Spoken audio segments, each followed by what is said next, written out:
दोस्तों, एक माँ अपने बेटे पर ताबड़तोड़ वार करती है और उसका बेटा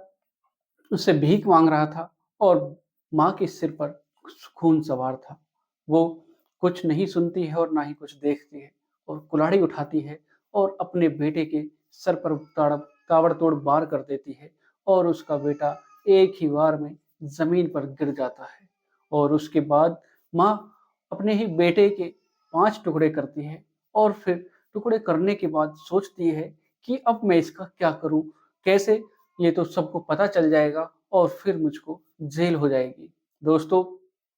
उसके बाद माँ क्या करती है, उस टुकड़ों का क्या करती है, जानते हैं आज की इस कहानी के माध्यम से और फिर आगे चलकर क्या हुआ, कैसे हुआ, आज की इस कहानी के माध्यम से जानेंगे कि उस माँ ने अपने बेटे के टुकड़े क्यों किए और फिर उन टुकड़ों का उस माँ ने क्या किया। तो दोस्तों, जानते हैं आज की इस कहानी के माध्यम से पूरी घटना कि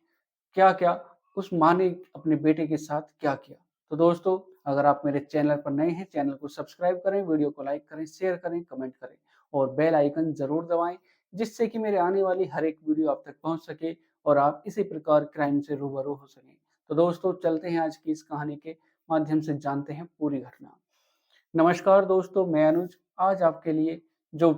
वीडियो लेकर आया हूँ ये है आंध्र प्रदेश की। दोस्तों, वीडियो में आगे बढ़ने से पहले अगर आप मेरे चैनल पर नए हैं, चैनल को सब्सक्राइब करें, वीडियो को लाइक करें, शेयर करें, कमेंट करें और बेल आइकन ज़रूर दबाएँ, जिससे कि मेरे आने वाली हर एक वीडियो आप तक पहुँच सके और आप क्राइम से रूबरू हो सकें। दोस्तों, आपके एक सब्सक्राइब से मेरा हौसला बढ़ता है और मैं आपके लिए हर दिन, हर रोज़ इसी प्रकार की मेहनत करता हूँ। दोस्तों, आज की जो कहानी है, ये है आंध्र प्रदेश का एक ज़िला है प्रकाशन और प्रकाशन का ही एक गाँव लगता है कुबुम गाँव। दोस्तों, 15 फरवरी का समय 15 फरवरी का दिन होता है और थाने में एक फ़ोन आता है कि थानेदार साहब, एक व्यक्ति जो 13 फरवरी से गायब है, जिसका नाम श्याम प्रसाद है और वो क्लीनिंग का काम करता है, लेकिन वो 13 फरवरी से दिख नहीं रहा और मुझको लगता है उसके साथ कुछ ना कुछ घटना घटी है, जिससे वो दिख नहीं रहा और तुम उसके घर पर जाकर कुछ कार्रवाई करो, वहाँ पर तलाशी करो। दोस्तों, जब यह सब पुलिस वालों को सूचना मिलती है और जब पुलिस मौके पर वहाँ पर पहुँचती है, उसके घर पर पहुँचती है, कुंडी को खटखटाया जाता है, दरवाजे को खटखटाया जाता है, तब एक महिला बाहर निकल कर आती है, जिसका नाम होता है लक्ष्मी देवी। लक्ष्मी देवी की उम्र होती है 57 साल और जो लक्ष्मी देवी है, वो श्याम प्रसाद की माँ होती है। दोस्तों, जब उससे पूछताछ की जाती है और पुलिस वाले पूछते हैं उससे कि तुम्हारा जो बेटा है श्याम प्रसाद वो कहाँ पर है? तब उसकी माँ कहती है कि वो तो हैदराबाद में रहकर क्लीनिंग का काम करता है और वहीं पर रहता है और कभी-कभी घर पर आता है। दोस्तों, उसके बाद पुलिस वाले कहते हैं कि तुम हमारी उससे बात करा दो और उसके बाद माँ सोचने लगती है, समझने लगती है कि अब क्या करूँ? और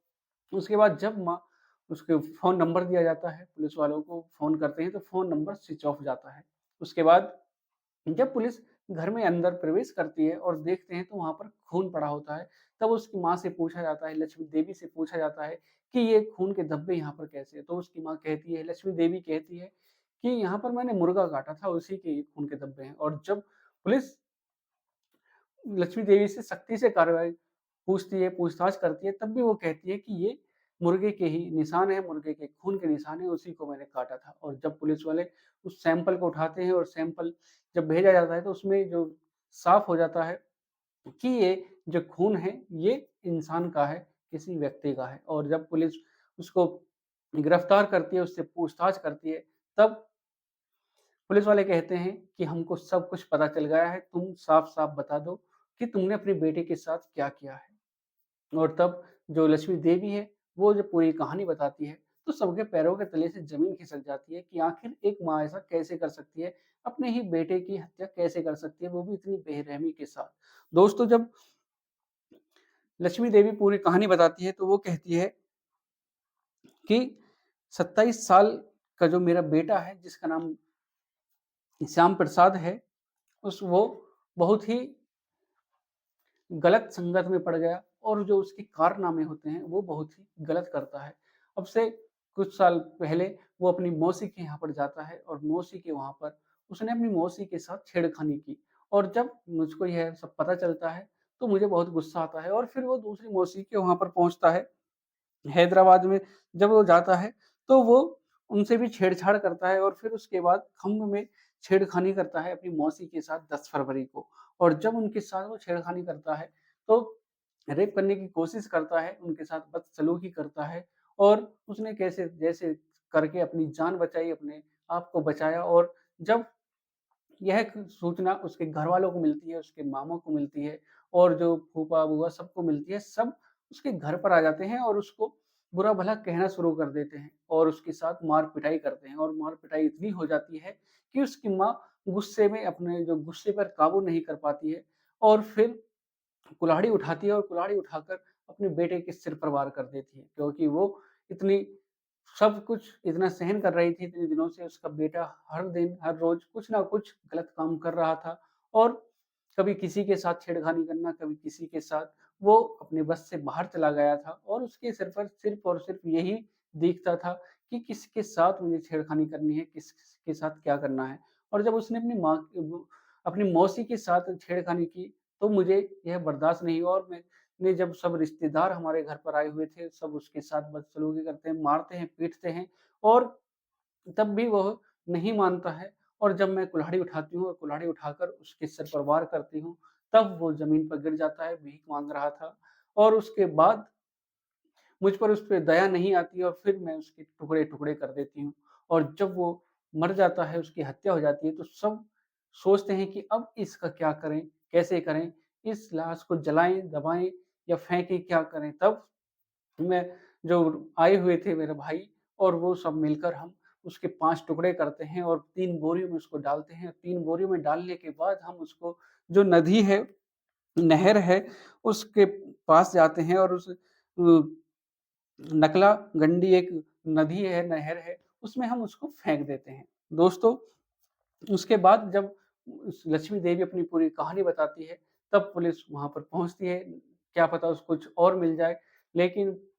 पुलिस खोजबीन करती है और तब उसकी जो माँ होती है लक्ष्मी देवी, वो पूछती है कि तुमको यह सूचना कैसे मिली? हमने तो बहुत ही अच्छे तरीके से ये सब प्लान किया और पूरे कुछ भी नहीं छोड़ा, किसी को पता भी नहीं चला और हम अच्छे ये सब कुछ करने के बाद इत्मीनान से अपने घर में रह रहे थे और सब अपने काम में व्यस्त हो गए थे, लेकिन तुमको यह बात कैसे पता चली? पुलिस वालों को कैसे पता चली? तब वो कहते हैं कि हमें सूचना मिली कि तुमको किसी ने देखा और देखने के बाद हम तुम्हारे घर पर आ गए। तो दोस्तों, उसने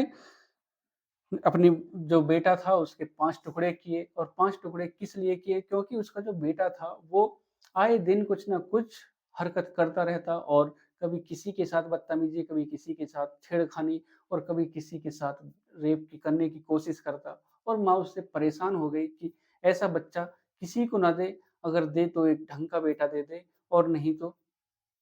दे ही ना और उसने अपने बेटे से परेशान होकर अपने बेटे की ही हत्या की और 5 टुकड़े करके उसको नहर में फेंक दिया। तो दोस्तों, आज का जो समय चल रहा है बहुत ही बेकार चल रहा है। अपने बे जो बच्चे हैं उनको कट स जो क अपने बच्चे हैं और जो उन पर सख्ती से कार्रवाई करें, उनको देख-रेख में रखें अपनी, जिससे कि वो गलत संगत में ना पड़ें और अच्छी राह पर चलें। तो दोस्तों, आज की जो ये कहानी है इसको सुनाने का उद्देश्य किसी का दिल दुखाना नहीं, किसी को परेशान करना नहीं, बल्कि आपको जागरूक करना है, सचेत करना है, सावधान करना है। और यही सीख मिलती है इस वीडियो के माध्यम से कि अपने बच्चों को एक नई राह पर, अच्छी राह पर जो रास्ता सही हो, उसी की सीख दें और अपने बच्चों पर ध्यान रखें, नज़र रखें कि वो किस संगत में हैं, किस तरह के वो काम कर रहा है, अपने बच्चे पर ध्यान रखें, नज़र रखें। तो दोस्तों, मिलते हैं एक और कहानी के साथ, आज के लिए सिर्फ़ इतना ही। अगर आप मेरे चैनल पर नए हैं, चैनल को सब्सक्राइब करें, वीडियो को लाइक करें, शेयर करें, कमेंट करें और बेल आइकन ज़रूर दबाएँ, जिससे कि मेरे आने वाली हर एक वीडियो आप तक पहुँच सके और आप किसी प्रकार क्राइम से रूबरू हो सकें। तो दोस्तों, अगर आप चैनल पर पहली बार हैं, चैनल को सब्सक्राइब करना ना भूलें, जिससे कि मेरा हौसला बढ़ता रहे और मैं आपके लिए हर दिन, हर रोज़ इसी प्रकार की कहानियाँ लाता रहूँ। दोस्तों, आपके एक सब्सक्राइब से, आपके एक कमेंट से, आपके एक लाइक से मेरा हौसला बढ़ता है और मैं आपके लिए मेहनत करता हूँ और इसी प्रकार मेहनत करता रहूँगा। दोस्तों, आप चैनल को सब्सक्राइब करना ना भूलें। दोस्तों, मिलते हैं एक और कहानी के साथ। आज के लिए सिर्फ़ इतना ही। नमस्कार, जय श्री श्याम।